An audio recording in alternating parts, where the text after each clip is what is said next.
Oke, kita masuk dulu ke OOP ya. Kemarin sudah struktur, sekarang yang OOP-nya. Definisi OOP sudah terlihat di layar? Sudah ya? Sudah, Bu. Jadi ini di Object Oriented Programming, jadi metodenya dikembangkan dari bahasa C dan Pascal ya. Jadi ini apa perbedaannya dengan yang konvensional biasa? Jadi kalau OOP itu semua OOP itu semua dilihat berdasarkan objeknya ya. Jadi objeknya. Jadi ini berorientasi pada konsep kelas dan objek. Jadi ini seringkali menyusun aplikasi menjadi kode yang sederhana dan dapat digunakan kembali atau reusable. Kemudian ini juga seperti dimodelkan pada dunia nyata ya. Jadi memiliki ciri atau atribut dan juga aksi atau kelakuan. Jadi atributnya apa atau cirinya apa dari objek tersebut, kemudian perilakunya atau behaviornya dia bisa apa atau untuk apa seperti itu ya. Nah ini setiap objek memiliki identitas dan tugasnya masing-masing. Jadi konsep dari objek itu sendiri seperti ini. Nah misalnya ini ada objek, nah objek itu punya identitas ya, ada cirinya apa, kemudian perilakunya apa. Itu konsep dasar dari pemrograman yang berbasis objek. Nah, ini misalnya contohnya segitiga. Segitiga itu adalah objeknya, ya. Kemudian dia punya ada identitas nih. Segitiga itu punya apa? Punya alas dan punya tinggi. Ya, jadi ada identitasnya, cirinya. Namanya si segitiga itu. Kemudian perilakunya apa? Perilakunya atau behaviornya itu bisa dihitung luasnya, ya. Kemudian selain luas apa? Bisa menghitung apa namanya keliling ya seperti itu. Jadi kemampuan yang dimiliki oleh objek itu untuk apa? Untuk dihitung, untuk menghitung luasnya ya, menghitung kelilingnya seperti itu. Tapi kalau identitasnya berarti ciri yang dipunyai dari si objek itu. Jadi bisa dipahami ya objeknya apa. Misalnya mobil, mobil itu punya cirinya apa?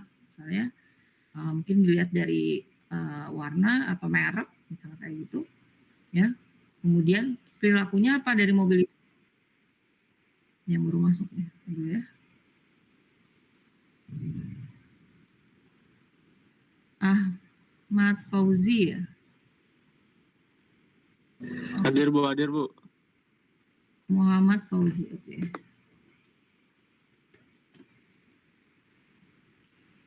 Ya tadi apa ya? Oh ya tadi mobil, misalnya objeknya mobil. Berarti gimana? Kalau objeknya mobil, apa cirinya? Kira-kira apa? Beroda 4. Berarti itu dari jenis roda ya, apa ya? Jumlah roda ya? Jumlah rodanya. Terus apa lagi? Itu bisa dilihat dari apa?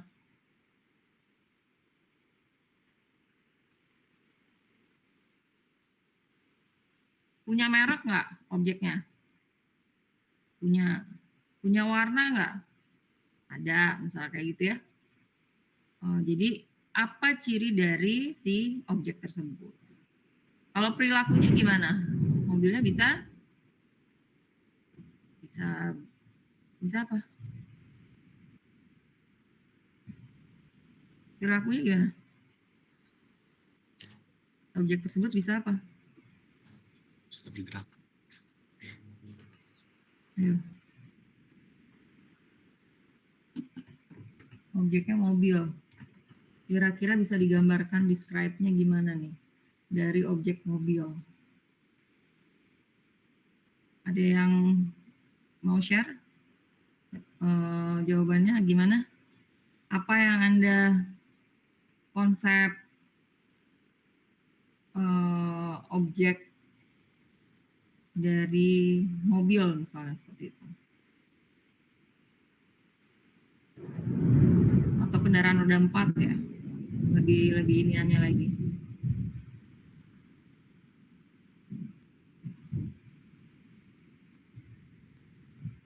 Dia tahu nggak?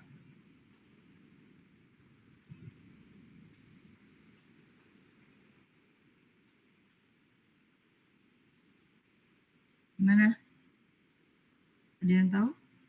Kan tadi kalau segitiga ada identitasnya dia punya alas, punya tinggi, misalnya seperti itu ya. Nah, kalau misalnya mobil, misalnya kita gimana kalau mobil? Kalau objeknya mobil gimana? Misalnya punya Kecepatan. kecepatan bisa. Kemudian apa lagi? Punya berat. Berat. Berat mobil tersebut ya bisa juga sih. Cuman maksudnya yang umum aja ciri-cirinya bisa orang langsung lihat, oh iya objeknya kayak gini gitu. Apa? Sebagai kendaraan. Warna apa? Objeknya itu gimana? Apa punya cirinya kan?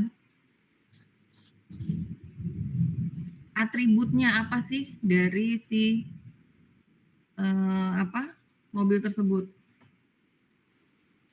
Roda, bodi, Jumlah roda, merek bisa nggak? merek Ada bisa. cirinya ya? Ya, Ya. Terus warna CSD, bisa? Bu. warna bisa. Nah, tahun bisa nggak? Tahun pembuatan? Bisa. Ya, kan biasanya tiap mobil bisa ada cirinya ya, ada tahunnya misalnya kayak gitu. Bentuk mobilnya, Bu.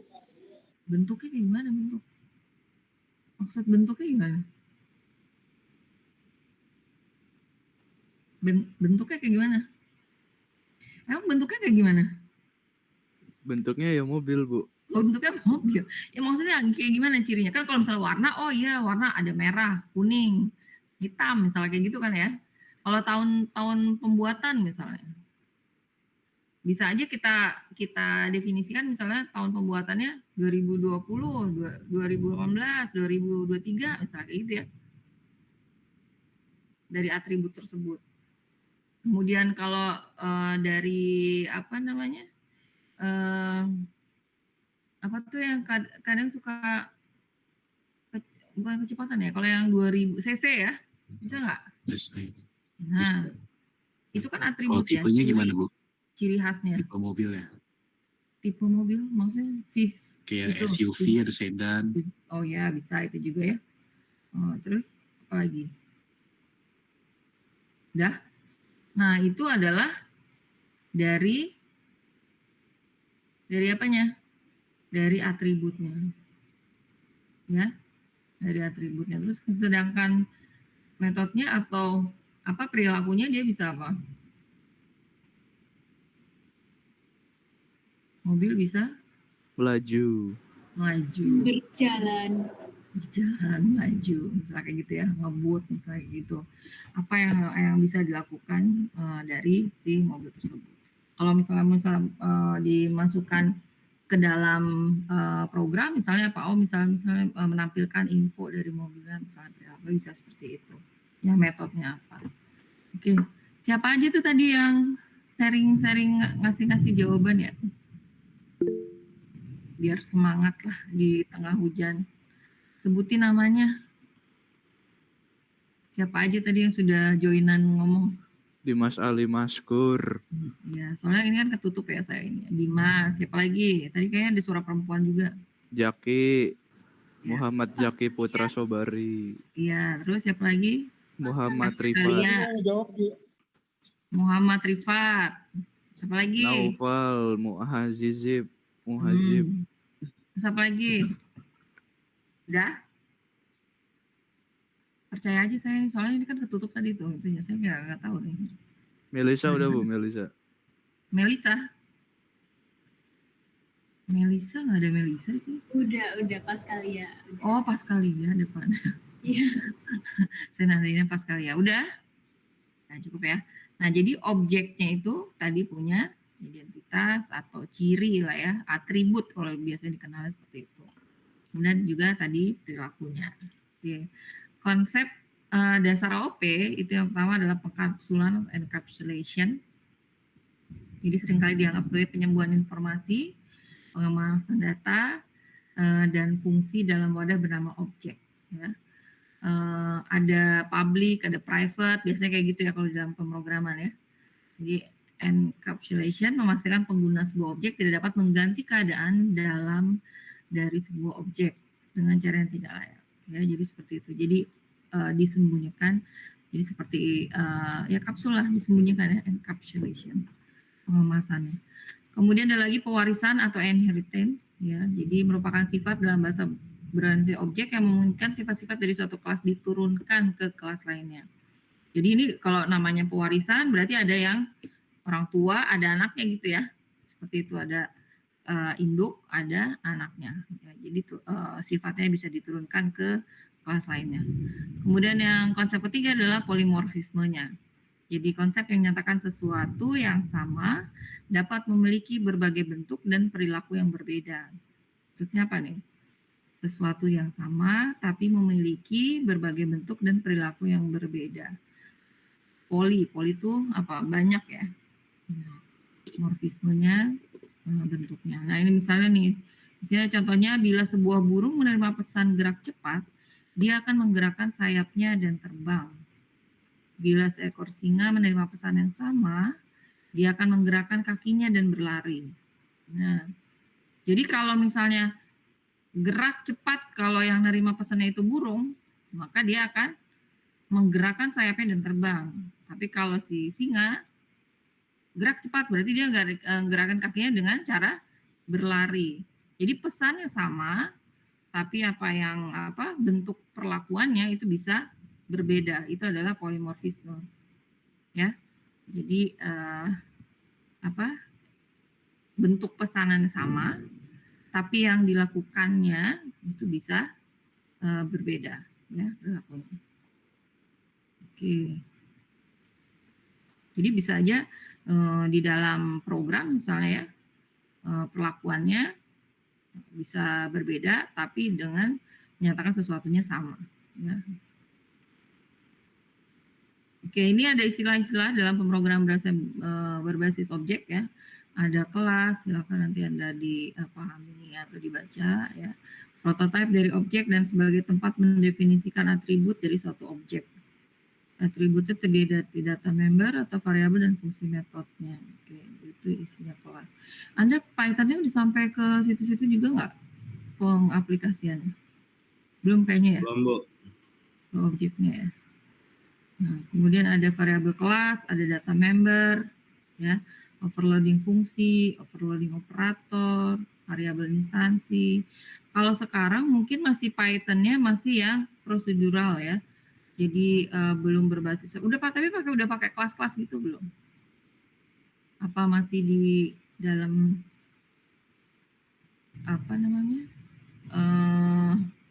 tekstual penulisannya? Masih biasa, Bu. Belum Masih pakai biasa. kelas. Belum pakai kelas-kelas. Mungkin nanti setelah UTS kali ya.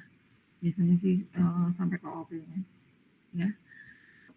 Nah ini mungkin teorinya aja dulu. Nanti langsung pengaplikasiannya di Python-nya masing-masing ya. Oke, kemudian ada pewarisan karakteristik sebuah kelas ke kelas lain yang menjadi turunannya tadi instan. Terus ada instansiasi. Ya. Ada metode, ada objek. Itu ada konsepnya masing-masing. Nah misalnya seperti ini belum sampai kayak gini ya. Jadi ada nama kelasnya. Belum ya. Jadi ada nama kelas. Nah itu harus ada nih misalnya di dalam si Python-nya itu ya, kelas kucing misalnya di sini. Kemudian dia punya atribut ya. Ada warna, ada usia ya. Awalnya mungkin dikosongin dulu. Kemudian di sini ada membangun instance variabel sebagai objek nyatanya. Kucing 1 itu sama dengan kucing. Nah dari sini ini kucing kelasnya ya. Kemudian si kucing satunya itu sendiri punya atribut warna yang isinya putih. Jadi ini bisa diturunkan ya. Kemudian kucing 1 itu juga ada atributnya usia.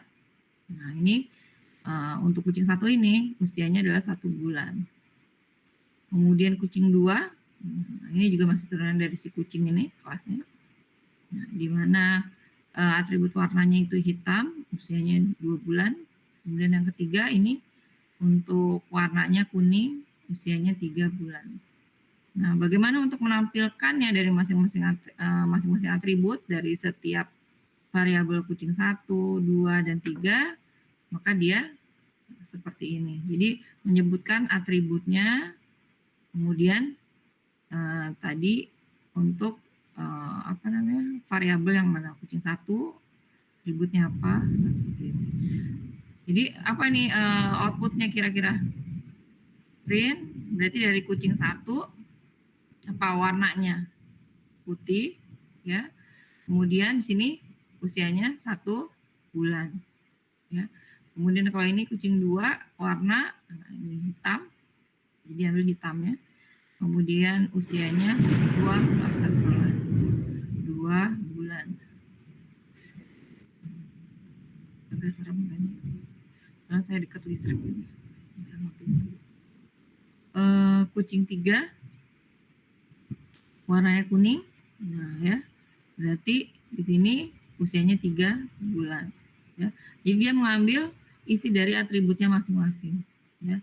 Tapi kalau untuk membangun instansnya, maka jangan lupa dituliskan tadi nama kelasnya dari di awalnya, ya. Kelasnya itu kucing. Oke. Nah, ini mungkin kayak waktu Anda mencoba menggunakan Python, menghitung luas segitiga belum pakai OOP ya, masih biasa ya. Pernah nggak? Alas sama dengan berapa, tinggi sama dengan berapa, kemudian luas tinggal dihitung aja, setengah kali alas kali tinggi gitu kan ya. Kemudian print luas, ya nggak? Kalau yang bukan OOP-nya. Nah, ini sebenarnya bisa digunakan OOP-nya ya. Contohnya misalnya menghitung luas segitiga nih. Kalau yang kemarin mungkin yang Anda coba belum menggunakan OOP-nya, nah kalau menggunakan OOP-nya gimana? Kita harus definisikan dulu nama kelasnya. Nama kelasnya itu segitiga. Kemudian dia juga punya apa? Atribut ya. Jadi alas tingginya dari si self-nya ini. Ini bawaannya dari untuk pendefinisiannya. Ya. Kemudian untuk menyebutkannya, jadi self titik alas sama dengan alas untuk menyebutkan si atributnya ya. Self tinggi sama dengan tinggi. Kemudian luas, lihat luas. Ya. Ini adalah setengah kali alas kali tinggi. Nah, jangan lupa selalu membawa self-nya ini. Ya. Kemudian di sini ada variabel. Variabel yang pertama namanya segitiga 1, di mana alasnya itu adalah 5, kemudian tingginya 10. Ya. Jadi dia bisa si atribut ini diturunkan ya ke turunannya. Kemudian segitiga 2 itu tingginya alasnya 10, ya. Kemudian tingginya 10 juga, ya. Jadi kalau misalnya di sini luas segitiga 1, ya, segitiga 1 get luas. Luas itu tadi apa rumusnya? Setengah kali alas kali tinggi. Tapi dengan nilai ini 5, 10-nya. Ya. Kalau segitiga 2-nya berarti alasnya yang 10 dengan tingginya 10. Ya. Jadi dia akan melaksanakan perintah yang ada di dalam fungsi tersebut. Sekarang kita lihat yang ini. Nah, ini tadi ya, nah ini si mobil nih. Yang tadi pertanyaan saya mobil, kelasnya mobil, bisa tipe, bisa roda, bisa kecepatan, tadi ada juga warna, ada merek dan sebagainya. Metodenya apa? Bisa melaju, bisa klakson gitu ya, atau kemudian bisa berbelok, bisa apa lagi ya, apa yang bisa dilakukan oleh si objek tersebut. Itu contoh konsep dari objeknya tadi ya. Jadi di sini bisa diambil contoh kelas bernama mobil. Nah, di dalam kelas tersebut terdapat karakteristik, ada juga yang nyebut ciri, ada yang nyebut identitas, ada yang nyebut atribut ya. Dan perilaku atau metode yang hanya dimiliki oleh mobil misalnya seperti itu. Ya. Nah, ini contohnya kelasnya mobil. Ini Atributnya berarti kalau lihat dari sini, atributnya apa? Tipe, roda, kecepatan. Ya, ini untuk mendefinisikan atributnya. Jadi jangan lupa def underscore init underscore dalam self-nya ini. Kemudian atributnya apa berikutnya. Ya, kemudian ini dimasukkan untuk memasukkannya lagi self dot tipe ya sama dengan tipe misalnya seperti itu. Ya, nanti penggunaannya ya bisa seperti ini. Di sini ada do melaju. Nah, ini do ini kalau ada kalimat do seperti itu adalah metode. Ya. Ini metodenya, metode melaju. Apa isinya? Ya. Print melaju dengan kecepatan. Misalnya di sini self dot kecepatan. Ya. Tadi pengisiannya bisa aja kayak seperti yang si kucing itu ya. Atau menggunakan ini misalnya seperti ini juga bisa. Ya. Jadi untuk memberikan nilai dari atributnya. Oke. Kemudian misalnya ini untuk melaju, isinya apa? Perintah untuk mencetak melaju dengan kecepatan, self kecepatannya. Ya. Kalau Anda mengisikan nilainya berapa, itu juga tadi bisa menggunakan tadi yang seperti contoh yang di atas. Kemudian misalnya ada perilaku apa lagi? Def, do, klakson misalnya ya. Cetaknya apa? Klakson. Itu doang. Ya, tulisan klakson. Kemudian apalagi nih perilaku yang di dalamnya? Ada belok, misalnya belok arah. Nah, arahannya apa misalnya? Ya, seperti itu. Jadi bisa dibuatkan seperti ini. Ada atribut. Yang penting karena Anda Python-nya juga belum masuk ke objek ya. Jadi saya tidak mendahului bagian Python-nya dan juga ini kan bukan bahasa apa yang bagian C itu bukan ke coding ya. Cuma ini mengenalkan aja nanti bentuk coding bisa seperti ini loh gitu ya. Jadi konsepnya aja. Selanjutnya untuk lebih detailnya pada saat nanti Anda masuk di Python-nya untuk OOP-nya. Ya, untuk Anda seperti ini. Ini ada lagi penulisan atribut tadi. Jadi atribut itu juga berupa suatu variabel di dalam sebuah kelas ya. Jadi bisa juga disebut seperti itu. Atau disebut variabel globalnya. Ya. Nah ini tadi ada fungsi constructor-nya yang init itu, nah itu juga wajib digunakan, ya. Kemudian menggunakan keyword self-nya. Ya, jadi itu memang sudah bawaan dari Python-nya. Ya. Nah ini kelas ini juga variabel atribut pada kelas disebut juga sebagai instant variable atau variabel turunan. Nah, seperti ini, ya. Ini adalah tadi untuk mendefinisikan atributnya, ya. Jangan lupa di bawah self-nya. Oke. Kemudian di sini juga ada tadi ya, sebenarnya udah ya, ada metode ya. Nah ini sebenarnya ini adalah penjelasan di bawahnya. Melaju, klakson, berbelok, nah itu ya. Cuma biasanya pakai do. Ya, seperti itu. Oke. Ya, yang membedakan adalah parameter self-nya ya. Objek ini ya sebenarnya ini adalah konsepnya aja. Objek adalah instan atau representasi dari sebuah kelas. Jika kelas adalah sebuah cetakan maka objek adalah hasil dari cetakan tersebut. Ini ada kelas mobil ya, bisa saja kita misalnya buat ini dari masing-masing ini apa nih, kalau off-road, sport, sedan, truck, itu apanya sih? Biasa mobil. Ini mungkin yang tadi yang bentuk-bentuk gitu ya? Apa jenis kali ya? Jenis mobil. Nah itu ada sedan, ada sport, ada truk, ya. Seperti itu. Tapi intinya objeknya adalah mobil. Ya. Jadi kalau misalnya kita mau bahas tentang sport ya udah sportnya aja. Jadi per objek ya. Dan bayangin program juga seperti itu, objeknya apa, nah itu yang akan diulik lebih dalam misalnya. Jadi tidak tidak kemana-mana misalnya seperti itu. Ini misalnya di sini ada contoh dari kelas mobil dapat dibuat berbagai objek. Nah, misalnya mobil Ferrari, new mobil. Nah ini kalau biasanya bikin objek itu ada kata new, ya. Kelasnya namanya mobil Ferrari. Kemudian new mobil, kelasnya mobil ya, akan dibuat objeknya namanya mobil Ferrari. Nah, gimana nih dari isi dari atributnya? Tadi dia jenisnya ya sport, mungkin dengan roda 4. Ini apa? 200 ini kecepatannya atau apanya ya? Nah, seperti itu. Ya. Jadi ini nama objeknya. Ini new itu biasanya keywordnya ya. Jadi untuk membuat objek yang namanya mobil Ferrari. Kemudian di sini ada mobil jeepnya. Kan tadi kelasnya apa? Kelasnya mobil. Ya, kita akan buat objeknya itu adalah tadi ya, hasil catatan. Kemudian di sini ada inheritance di Python. Ada kelas A, kelas B. Nah ini diturunkan lagi ya.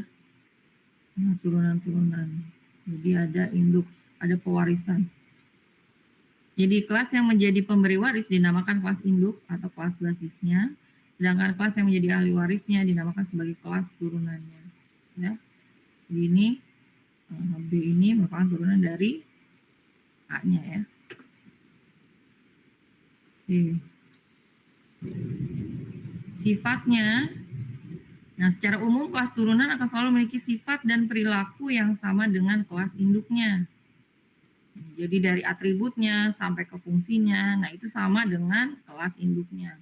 Tetapi sebaliknya, belum tentu kelas induk memiliki semua atribut dan sifat dari kelas-kelas turunannya. Jadi jelas ya maksudnya ya. Jadi kalau misalnya si induknya itu punya atribut, nama fungsi-fungsinya, dia bisa diturunin ke anaknya.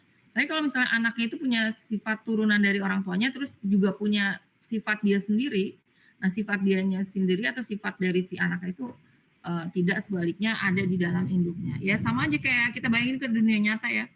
Ada induk, punya anak-anak, mungkin dari sifat atau ciri dari si induknya itu akan turun ke anak-anaknya.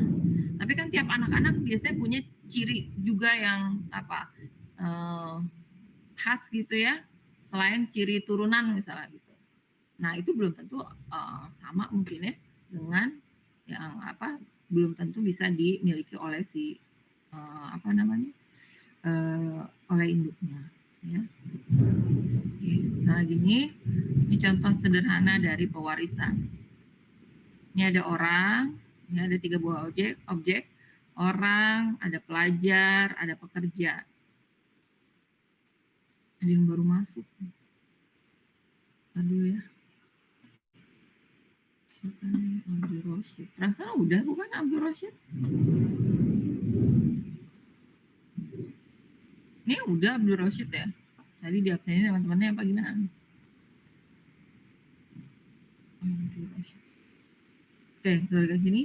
Ada 3 buah objek, ada orang, ada pelajar, kemudian pekerja.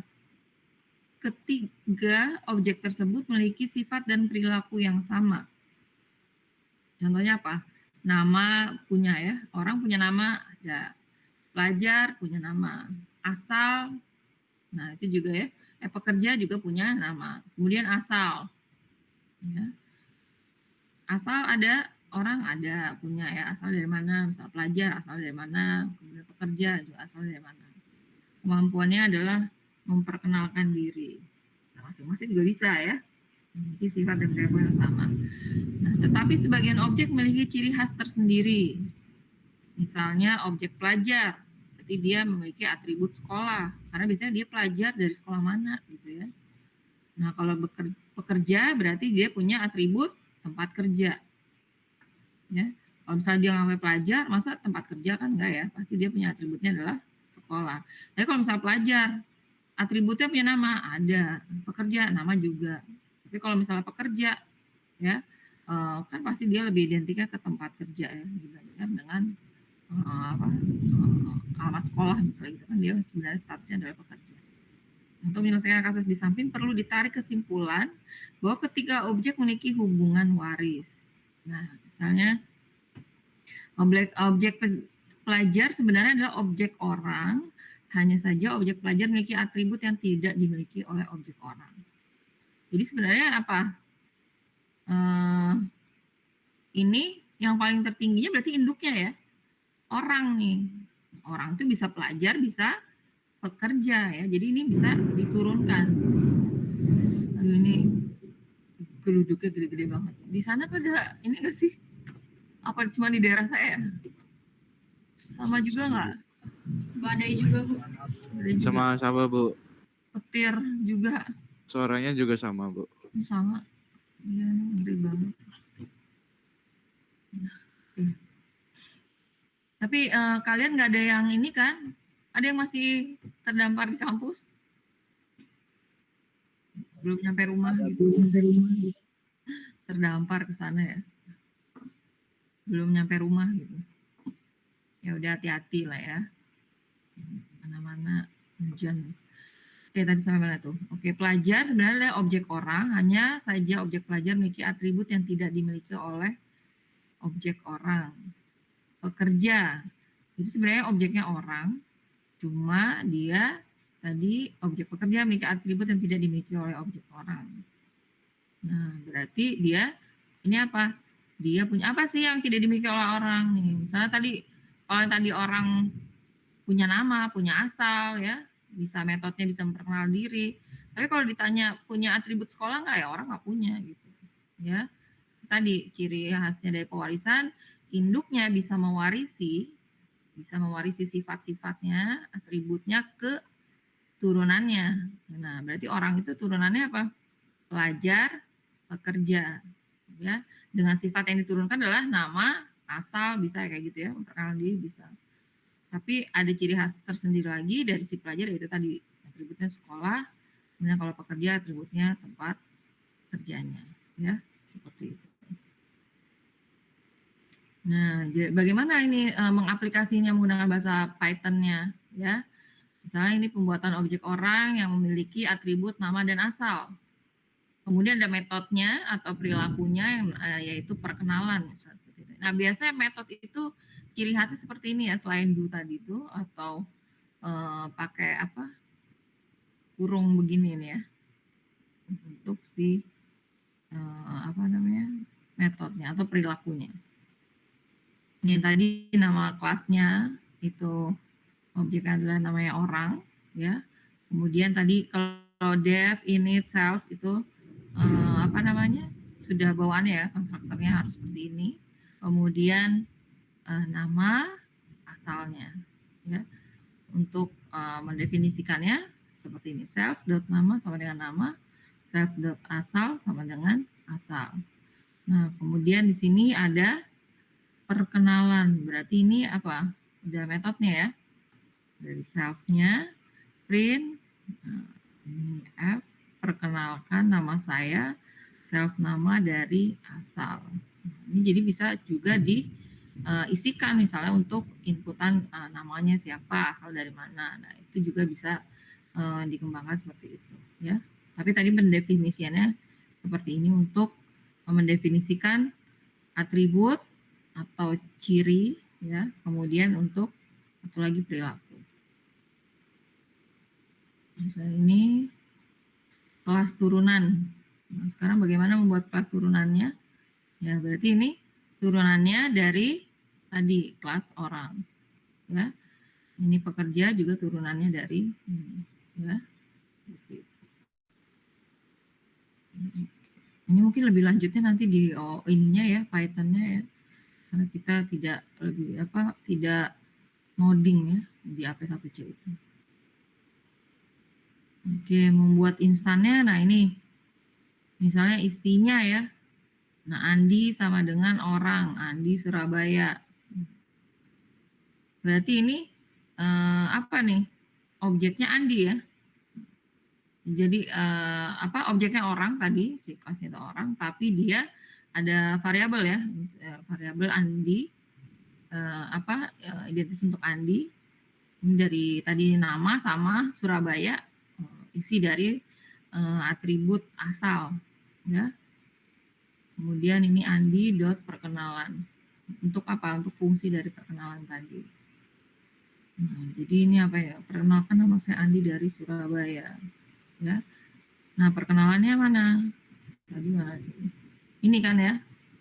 perkenalkan nama saya, self tadi namanya itu tadi ini Andi. Jadi ngisinya tuh kayak gini. Tapi dia memanggil ya. Nah, ini Andi perkenalan. Perkenalan tadi isiannya apa? Perkenalan isiannya ini.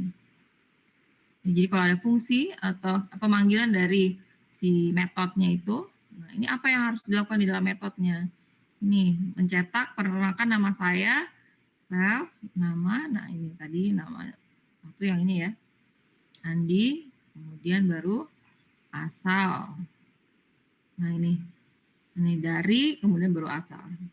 Makanya kecetaknya Andi dari Surabaya, Denny dari Makassar ya. Nah, ini berurutan seperti ini. Budi dari Pontianak. Oke, itu konsep OOP-nya. Sebenarnya mungkin masih sederhana sekali konsepnya ya untuk di AP1C-nya.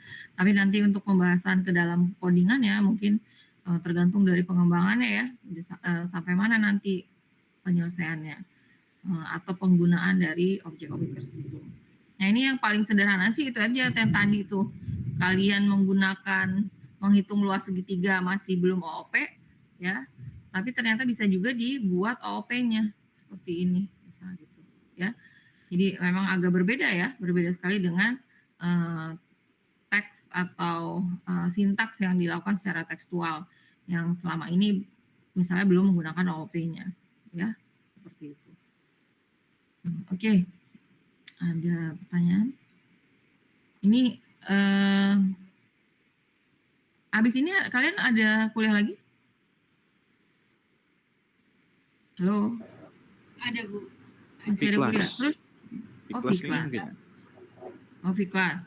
Jadi nggak jimit ya, alhamdulillah. Saya pikir jimit, jadi kalau jimit silakan mau dimajukan gitu, khawatirnya hujannya makin ini gitu, jadi keburu mati lampu atau bagaimana. Ya udah kalau gitu. Ada pertanyaan atau ada yang mau ditanyakan lagi? Kalau tidak mau saya akhiri. Saya juga agak-agak khawatir ini. Sudah cukup? Ya hari ini mungkin saya tidak memberikan oleh-oleh ya, tidak memberikan tugas. Alhamdulillah langsung gitu ya. Baik. Tapi saya akan memberitahukan kalau pekan depan itu kuis ya. Jadi kuisnya sampai dengan konsep OOP ini ya. Dari yang pertama sampai dengan konsep yang OOP-nya. Oke. Kemudian kuisnya nanti akan saya adakan melalui Vkelasnya kalian masing-masing ya. Jadi nanti dibuka Vkelasnya, di situ nanti akan ada di minggu ke berapa ya?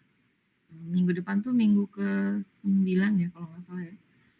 IA 0. Oke.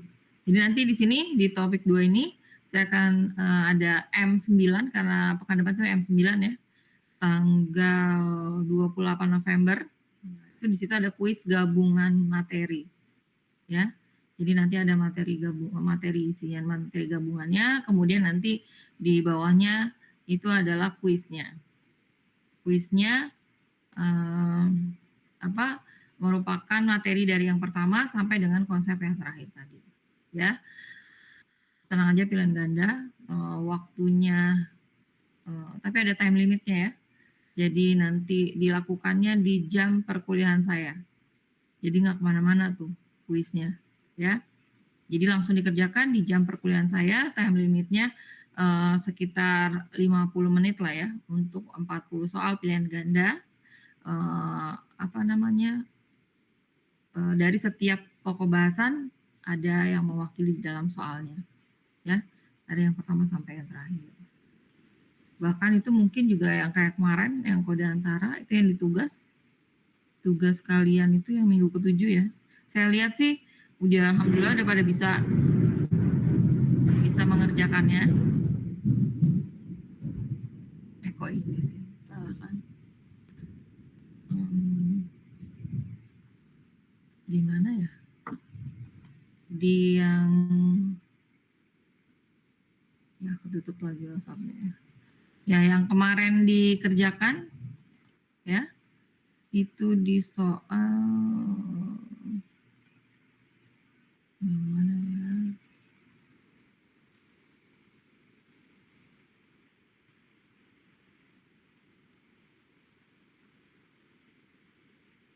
Nah ini ya kalau nggak salah ya.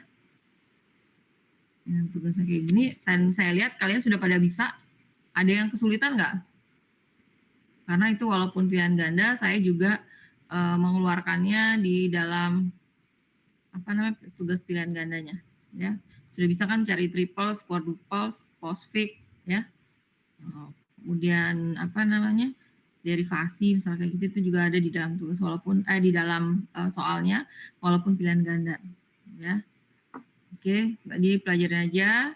Kemudian kalau untuk kuisnya, kuis minggu depan masih bisa buka materi ya, karena mau nggak mau nih ada materinya juga kan, nanti ada materi gabungan semuanya, nggak apa-apa, boleh silahkan apa namanya, boleh open filenya ya. Tapi nanti untuk ujiannya itu close book ya, atau close file.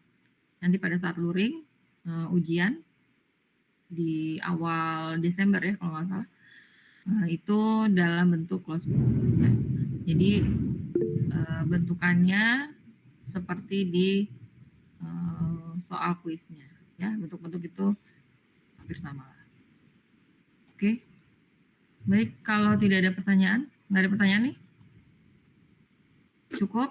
Oh, nggak ada tuh, berarti kalau udah udah bu gitu ya. Baiklah kalau gitu. Jadi hari ini saya tidak ngasih oleh-oleh ya, alhamdulillah.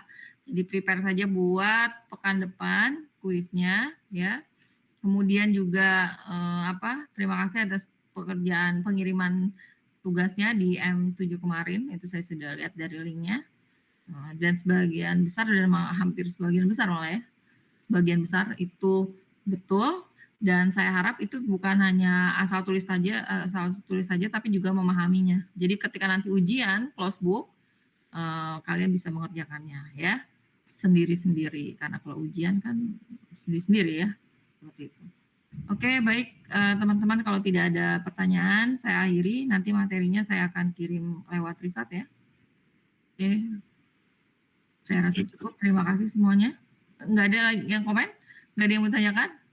Ya udah, kalau gitu jangan lupa ya, wajib untuk mengerjakan kuisnya pekan depan ya, hari Kamis melalui Vclass. Nggak ada masalah dengan Vclass kan ya? Oke, baik, terima kasih semuanya. Salam sehat semuanya. Hati-hati kalau yang masih dalam perjalanan belum sampai ke rumah atau belum sampai ke kosannya ya. Hati-hati dalam kendaraannya juga berkendara. Oke, terima kasih semuanya. Salam sehat. Insya Allah kita ketemu dalam kuis ya di kelas pekan depan. Terima kasih. Assalamualaikum warahmatullahi wabarakatuh.